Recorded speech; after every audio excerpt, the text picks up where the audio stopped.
After we eat, Mom makes sure to tell the staff that it's Emily's birthday, and they bring out a big chocolate cake that Mom custom orders beforehand, with Emily's face plastered in the frosting. I hate chocolate, and every year they get it.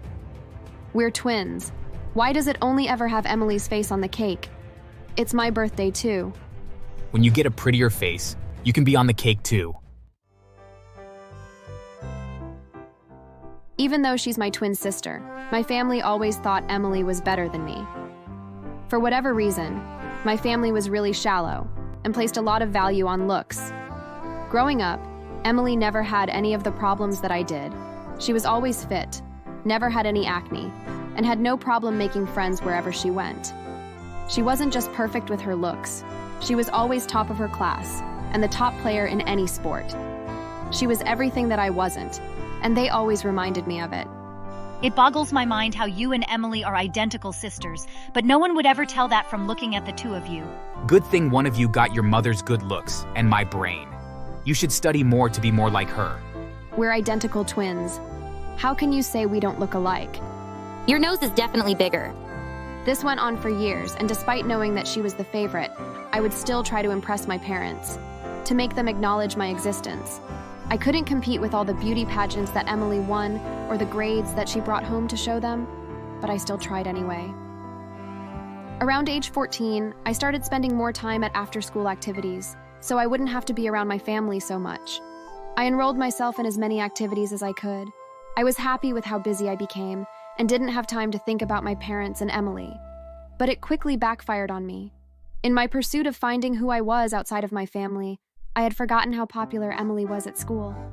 In all of the activities, when I would walk in the room, everyone's eyes would light up, thinking I was her. Emily, I thought you said you couldn't make the drama audition because of the volleyball tournament. Did you get enough sleep last night? You look off. Your nose is a little swollen too. Did you bump your nose or something? I'm not Emily. I'm her twin. Oh, thank goodness. I was really worried there for a second.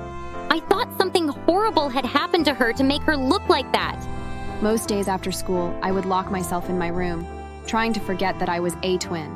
I would lay awake thinking about what my life would have been like had I been born 2 minutes later and her 2 minutes earlier. Would she live the life I was having now? Or was she truly better than me like everyone else said she was? Every summer, my parents would take a trip to their lakeside house, and they would take Emily with them. They would always leave me at the house, saying that I needed to stay to take care of our family dog. When they first started doing this, I would get upset at their stupid excuse to leave me behind and forget that they had an ugly daughter. As I got older, I started to appreciate the time alone that I would get away from them. I would crank music up loud and let it echo throughout the house, dancing as hard as I could. Only Angus could see me anyways. He would lay in his dog bed and watch me as I sang and danced in joy. Then it occurred to me, is this what my life be like without Emily in it? Without her always looming over with how much better she was, and without my parents constantly telling me? My life changed with that thought as a new goal formed within me. I had to get away from them, whatever the cost. I was fairly lucky for most of high school to not have her in most of my classes, but my luck ran out junior year. We had biology together. Everyone would flock to her when it came time to do class projects, and I was often stuck with someone who mistook me for her. There was a particularly challenging partner project that our teacher, Ms. Rodnick, assigned in the middle of the year. By this point, everyone knew who the smart students were, and who were the ones you wanted to avoid if you wanted a good grade. Me and the girl who sat next to me were the students to avoid. Why doesn't anyone ever want to partner with you? Me, I can understand, but you get good grades. That's the first time I've ever heard someone call a D a good grade. Still better than what I've been getting. Do you want to partner up for the project? We've been sitting next to each other all year, and I don't think I even know your name. I just know it's not Emily. Tanya. Hannah. For the record, I don't get what the big deal is about your sister. Frankly, I think anyone could look however they wanted if they learned how to do makeup. Makeup, you say? From that point on, Hannah and I were inseparable. She was the first person who thought I was smart. The frosting on the cake? She didn't like Emily. We would do everything together. The more I got to know her, the more we found in common with one another. She had moved from another state because she was so badly bullied at her old school. She told me that she saw a lot of herself in me when I explained about Emily and my parents. For the first time in my life, I had found someone who seemed to actually care about me. She was like the stereotypical sister that I would see in the movies. We went shopping and talked about boys. I told her that I could never really think about anyone like that because I was so unattractive. At this, she became angry. "No one is ugly, least of all you," she said as she shook me. "You're sleeping over tonight, and we're binge-watching makeup tutorials until you can figure out how to get that thought out of your head." We did this for weeks, practicing makeup on each other, making each other look like all these YouTube makeup influencers. It was during these sleepovers that I first experienced the sensation of looking in the mirror and feeling beautiful. I was so relieved and happy that I cried while Hannah patted my back lovingly. It was then that I became passionate about making other people feel the same way, making others feel beautiful with makeup. I began to practice on myself at home more and more regularly. As I was walking out the door one day to go to school, my mom was particularly nice to me. Why are you so quiet this morning, dear? You always say goodbye to me before you leave. I never say goodbye to you. Tanya, I thought you were Emily. Get out of here. You're late. It was a bittersweet moment then.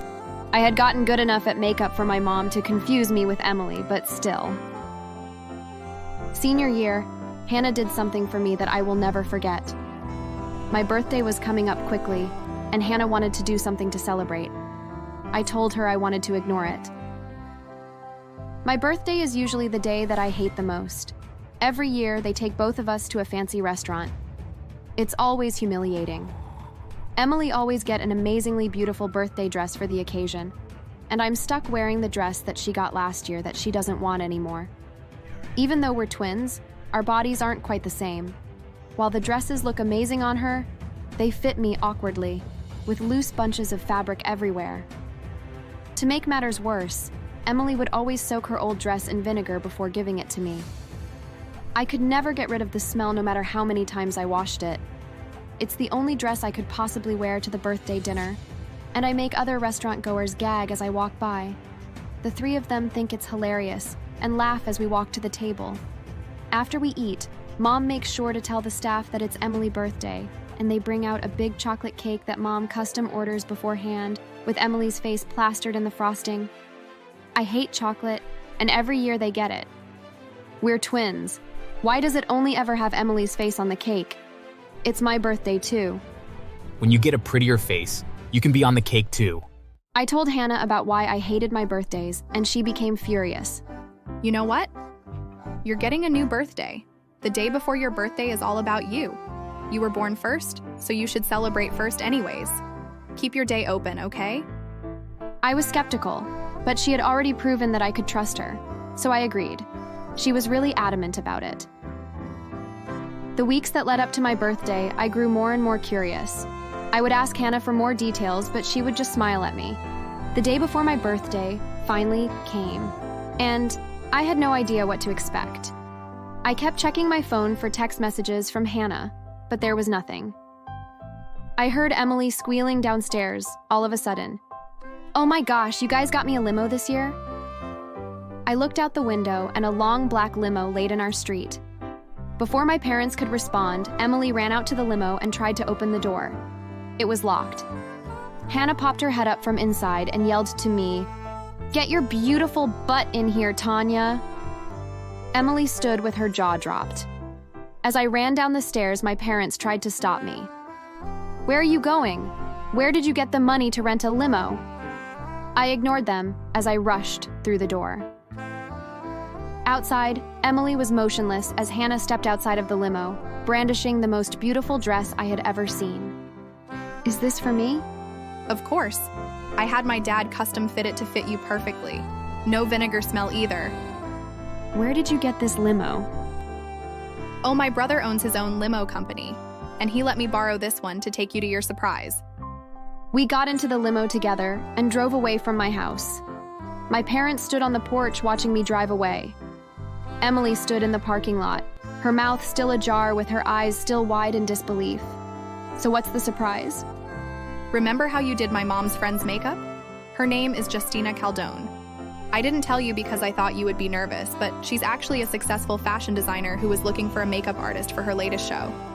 It was like a job interview, really. She was really impressed. We're going to the show now. You're doing the model's makeup. What? Really?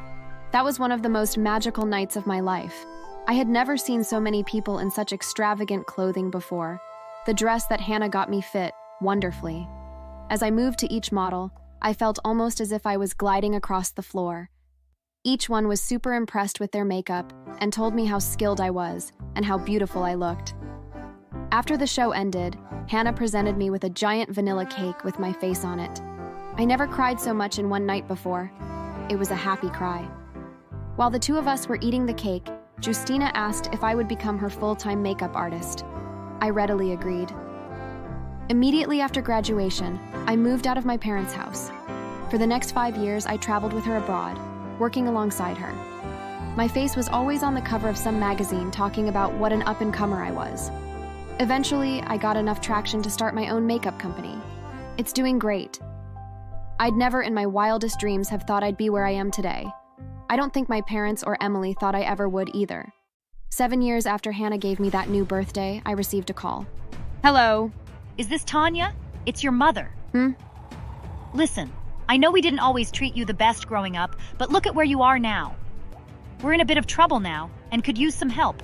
Mom explained that shortly after I moved out, Emily became obsessed with her image. She became addicted to plastic surgery and would have Mom and Dad pay for the procedures. They quickly cut her off and refused to pay, so she would steal the money from them. Mom and Dad are penniless now, and they're at risk of losing their house. Emily ran away after a botched nose job surgery, and they have no idea where she is. Can you help us? Everywhere I look, I see how successful you are. I know we weren't the kindest to you growing up, but I think if you look in your heart, you'll see that we are the reason you've gotten to be where you are. You owe us. I'm your mother. This is the least you could do. I am where I am because I worked my butt off to get away from you. I achieved that. Me. Good luck with the house, Linda. I hung up before she could respond, and I never heard from her again. A few weeks later, I heard my parents couldn't afford to pay their mortgage. They were kicked out of the house and are now living on the streets. They both work in a warehouse lifting boxes every day and are being bullied by the young, agile workers because they are slow and old. As for Emily, I saw on the news that she committed suicide after she was laughed at for her appearance and bullied. I have a new life now without them, a better one, and that's the best revenge I can get. Thanks for watching. Make sure to subscribe and leave a comment down below saying I subscribed, and we will try our best to reply to your comment. I was even more shocked when Lily came to us and told a shockingly fabricated story to everyone. It sounded so real that I would have believed it if I wasn't the victim. I cried and begged, but no one believed my innocence. After all, I was close to the kids. According to them, I was being close to them to perpetuate my evil act and sealed their mouths with the goodies I bought them. My parents were even more disappointed. There was no way I could prove my truth. The girl was too young to serve as a witness. Her parents were so angry that they wanted to call the cops on me. However, my grandparents and other family members begged them not to, as it would be too much of a disgrace. Instead, I was sent away. My whole family cut ties with me, my parents included. I left in tears, feeling betrayed and deeply hurt. Did you grow up with extended families? Well, I did, and I regret it. My name is Sam, and here's a story of how I was falsely accused by my cousin. I was 20 and hadn't gotten into college yet because I'd wanted to work before going. I finished high school 2 years ago and got 2 part-time jobs immediately after. I was paid quite well and was able to save enough. I had a female cousin, Lily, who loved being around with me. One day, we were discussing as usual when she asked if I'd ever been in a relationship, and I responded that I had. I had a girlfriend when I was 19. I liked her, maybe a little too much. We'd both liked each other since I was 17, but only confessed to each other when I was 19 and began dating. It went smoothly for about 6 months, but she suddenly broke up with me. Her excuse was me being a boring boyfriend. According to her, she needed an adventurous man. I begged her, even in tears, but she refused, and eventually broke up with me. It was a sad memory for me. I hadn't been able to like anyone else since our relationship ended. Lily asking me about it only brought back the painful memory. I recounted my experience to her, and she appeared so sad. Wow. I can't believe a lady would leave a man like you. You're handsome, hardworking, and super intelligent. All but adventurous. We shared a laugh as I made the joke. I'll say it's her loss. She could have simply told you what she wanted to explore. I'm sure you would have allowed it. Of course I did. I liked her a whole lot. Honestly, I still do. It was true. I still liked her a whole lot and felt sad about her leaving every now and then. Lily suddenly hugged me, catching me by surprise. She rubbed my back, assuring me that I would forget about my ex soon. I didn't think it was possible, but I believed her. After the hug, she also shared a story about her relationship. According to her, she'd been in 3 relationships all her 19 years of being alive. The last one had completely broken her, as she loved him the same way I loved my ex. Turned out we were both broken. We laughed it off and spent more time together that night before she returned to her room. We became even closer after that night. She would often visit me at my workplace and smile at me. It felt good to see her there. Sometimes she would wait until my break time and we would go to a cafe together, where we would talk about more things. Lily was a very interesting person. She always had topics to discuss. I didn't have any friends, so it felt good having someone like her. However, she began to act strangely with me after a few months of being close. She would hug me suddenly, holding me tightly. At first, I thought it was her being affectionate, but it soon became uncomfortable. I didn't like how she would snuggle into my neck when she hugged me. Even more, I was displeased with how she began visiting my parents' house at night to pass the night in my room. If she didn't cling to me all night while trying to kiss me and acting like she hadn't intentionally done it, I probably would have been fine.